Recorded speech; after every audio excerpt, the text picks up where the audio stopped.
हरे कृष्ण कृष्ण कृष्ण हरे हरे। तो भक्तबिंदुगण आजकेर भिडियोटी रयेछे 2 जुलाई मंगलवार पालित होच्छे এই যোগিনী একাদশী ব্রত কথা। অবশ্যই সকল কৃষ্ণ ভক্তরা এই যোগিনী একাদশীর ব্রত পালন অবশ্যই করবেন।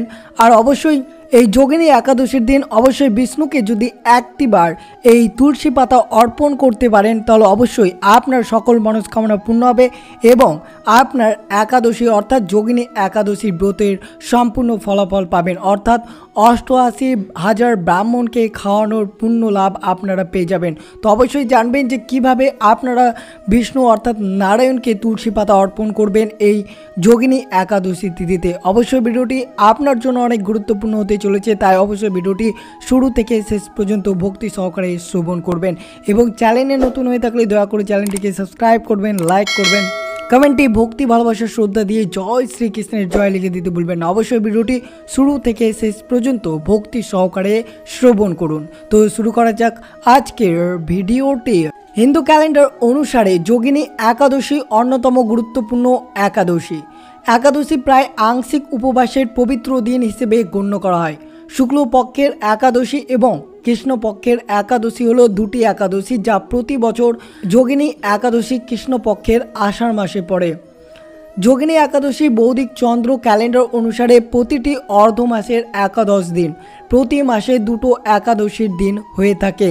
একটি মাসের প্রথমার্ধে যাকে উজ্জ্বল পাক্ষিক বলা হয় যখন চাঁদ মোম বা উদয় হয় এবং দ্বিতীয়ার্ধে যখন চাঁদ অস্তমিত বা বিবর্ণ হয় যা অন্ধকার পাক্ষিক নামে পরিচিত। আর যোগিনী একাদশী যা কৃষ্ণপক্ষের তিথির ক্রম হ্রাসমান সময়ে ঘটে, সাধারণত জুন বা জুলাই মাসে এটি পালিত হয়, কিন্তু এই বছর অর্থাৎ 2024-এ 2 জুলাই মঙ্গলবার পালিত হবে।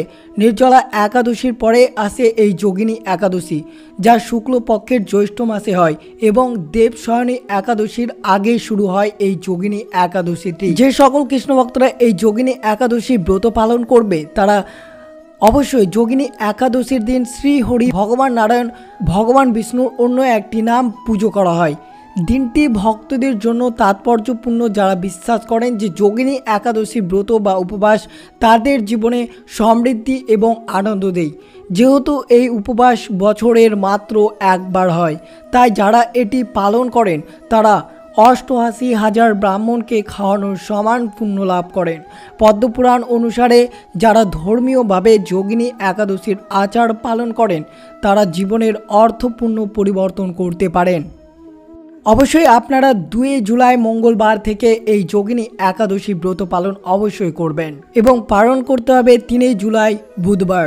অবশ্যই আজকের দিনে একটিবার হলেও যোগিনী একাদশীর ব্রত কথাটি শ্রবণ করবেন।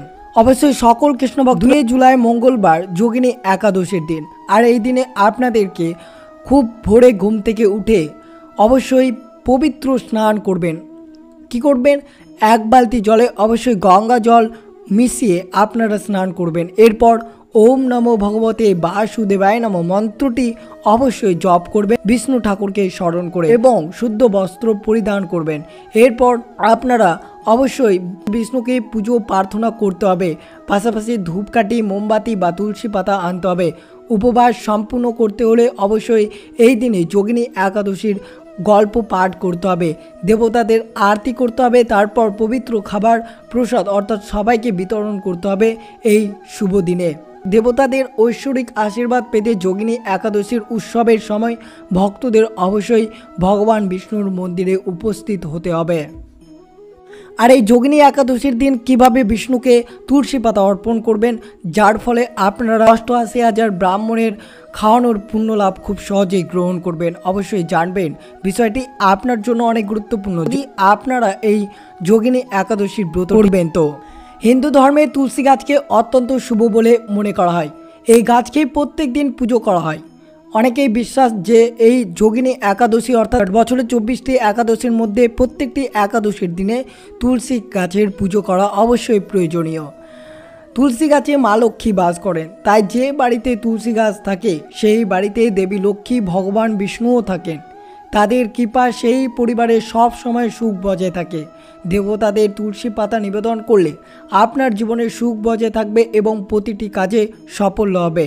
তুলসী পাতা শুকিয়ে গেলে কখনো বাসি হয় না, এটিকেও কিন্তু খুব শুভ বলে মনে করা হয়। এই শুকনো পাতা আপনি দেবতাদের নিবেদন করতে পারেন। তাহলে অবশ্যই কিভাবে এই শুকনো বা তুলসী পাতাটি আপনারা ব্যবহার করবেন এই যোগিনী একাদশীর তিথিতে। গোপালকে নিবেদন করতে পারেন তুলসী পাতা এই যোগিনী একাদশীতে। কিভাবে করবেন? ভগবান শ্রীকৃষ্ণ হলেন ভগবান বিষ্ণুর আরেকটি রূপ। যখন শ্রীকৃষ্ণকে গোপাল রূপে পুজো করা হয় সেই সময় তাকে লাড্ডু নিবেদন করতে পারে। অবশ্যই আপনাদের বাড়িতে যদি গোপাল থেকে থাকে তাহলে অবশ্যই এই যোগিনী একাদশী তিথিতে অবশ্যই লাড্ডু নিবেদন করবেন এবং তার সাথে শুকনো তুলসী পাতার জল দিয়ে তাকে স্নান করাতে হবে। তাহলে আপনার জীবনে সুখ বজায় থাকবে এবং জীবনে সমৃদ্ধি আসবে। আপনি জীবনে অনেক দূর পর্যন্ত এগিয়ে যেতে পারবেন, জীবনে অনেকটা এগিয়ে যেতে পারবেন। জীবনের সকল কাজ আপনার সফলতা হবে ভগবান শ্রীকৃষ্ণের কৃপায়। অবশ্যই দেবতাদের অন্ন নিবেদন করার সময় তুলসী পাতা দিন। জ্যোতিষশাস্ত্রে বলা হয়েছে ভগবান বিষ্ণু ও শ্রীকৃষ্ণকে অন্ন নিবেদন করার সময় তুলসী পাতা ব্যবহার করা হয়।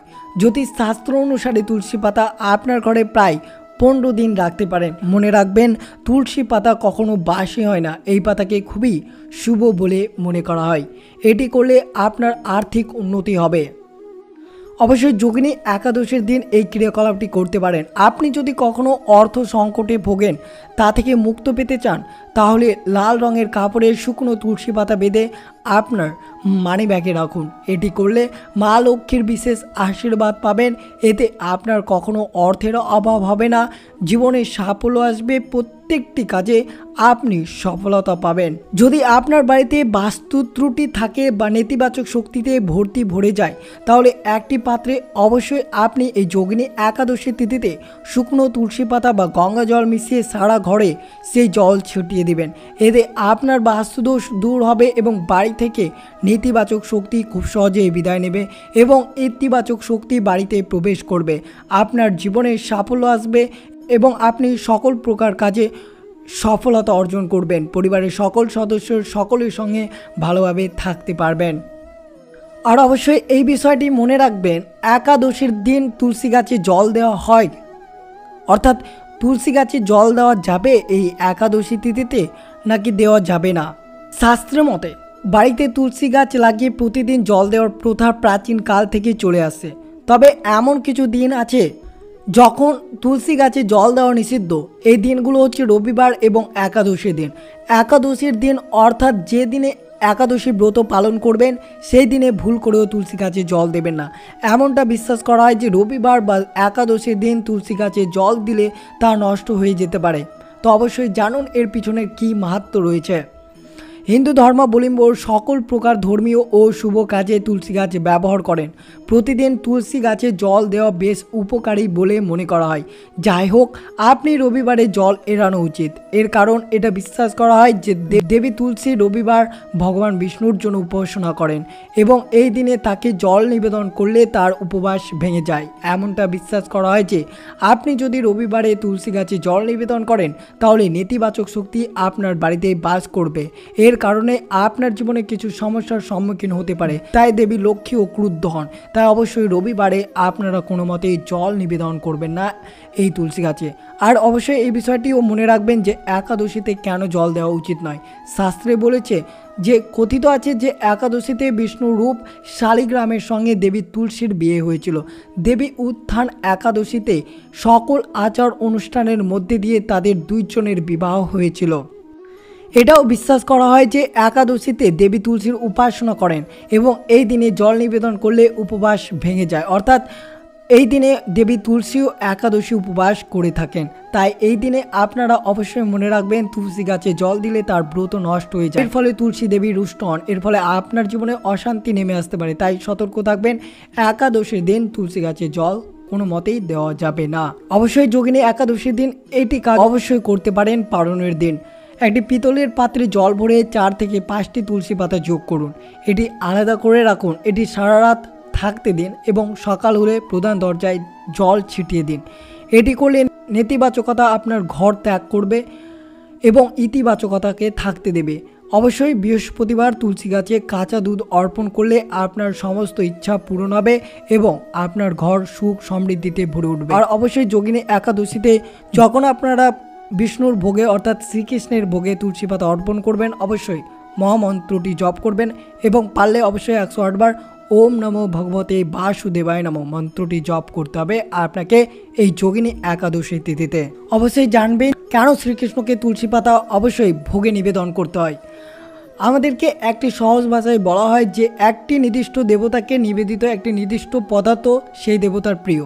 উদাহরণস্বরূপ শ্রী গণপতি লাল ফুল, শিব বেল পাতা এবং শ্রীকৃষ্ণকে তুলসী পাতা পছন্দ করেন। সকলে শিবকে বেল পাতা নিবেদন করেন, তার সাথেই শ্রীকৃষ্ণকে তুলসী পাতা নিবেদন করা হয়। তারপরে সেই নির্দিষ্ট পদার্থ কেন দেবতা পছন্দ করেন তার ব্যাখ্যা অবশ্যই আপনাদের সাথে তুলে ধরছি। বাস্তবে শিব, শ্রী বিষ্ণু, শ্রী গণপতির মতোই শ্রেষ্ঠ দেবতার কোনো পছন্দ বা অপছন্দ নেই, কিন্তু নির্দিষ্ট দেবতার নির্দিষ্ট পদার্থ নিবেদনের কারণ সামনে দেওয়া হলো। উপাসনার উদ্দেশ্যগুলির মধ্যে একটি হলো প্রতিমাকে অর্থাৎ চৈতন্য দিয়ে চেতনা করা হয়, যাতে এটি আমাদের আধ্যাত্মিক উন্নতির সহায়তা করে। তাই সেই জন্য চৈতন্যকে উৎপন্ন করার জন্য সেই মূর্তির কাছে পদার্থটি দেওয়া হয়েছিল। সেই পদার্থটি অন্যান্য পদার্থের সাথে তুলনা করলে সেই দেবতার পবিত্রাকে অর্থাৎ চৈতন্য সবচেয়ে সূক্ষ্মকণা আকর্ষণ করার ক্ষমতা বেশি থাকে। লাল ফুলের মধ্যে শ্রী গণপতি, শিবের বেল, শ্রীকৃষ্ণের কাছে তুলসী প্রভৃতি পবিত্রতাকে আকর্ষণ করার ক্ষমতা রয়েছে, তাই শ্রীকৃষ্ণকে তুলসী পাতা নিবেদন করতে হয়। অবশ্যই পারলে শ্রীকৃষ্ণের পায়ের চরণে অবশ্যই তুলসী পাতা নিবেদন করবেন এবং ভোগে অবশ্যই নিবেদন করবেন তুলসী পাতা। অবশ্যই এর ফলে আপনার যোগিনী একাদশীর ব্রতটি সুসম্পন্নভাবে সম্পন্ন হবে এবং অবশ্যই যোগিনী একাদশীর দিন চ্যানেলে গিয়ে অবশ্যই ব্রত কথাটি সম্পূর্ণরূপে শ্রবণ করবেন। তো এই ছিল ভিডিওটি ভালো লাগলো অবশ্যই চ্যানেলটিকে সাবস্ক্রাইব করবেন, লাইক করবেন, কমেন্টে ভক্তি ভালোবাসা শ্রদ্ধা দিয়ে জয় শ্রীকৃষ্ণের জয় লিখে দিতে ভুলবেন এবং ভিডিওটি আপনার আত্মীয় ভক্ত বা বন্ধুদের সাথে অবশ্যই শেয়ার করবেন। সুস্থ থাকবেন, সতর্ক থাকবেন। জয় শ্রীকৃষ্ণ, রাধে রাধে।